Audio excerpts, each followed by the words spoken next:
The last na dahilan bakit natin-terminate ang helper dito sa Hong Kong. So, natanong ko na rin to sa broker ko dahil noon kasi takot na takot din ako about dito. So, nagtatanong-tanong ako kung ano ang mga dahilan bakit natin-terminate. So, communication. Ayan. Ang sabi ng broker ko, pagpalasagot, then makatwiran.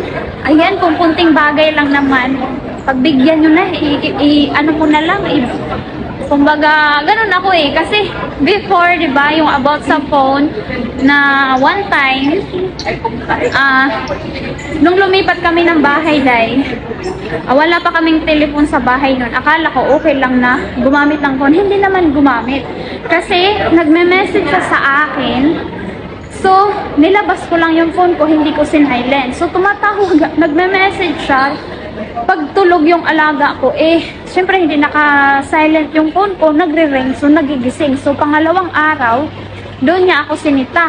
Siya lang naman yung nagme-message sa akin. So, sinabihan niya ako na next time, ayaw ko na gumamit ka ng phone during work hours mo.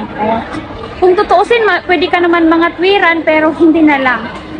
Okay, hindi na, never na niya ako nakikita. Kahit sa alaga ko, hindi ko talaga pinapakita na nagpo-phone ako kasi mahirap na, diba? Sumbong hera din yan.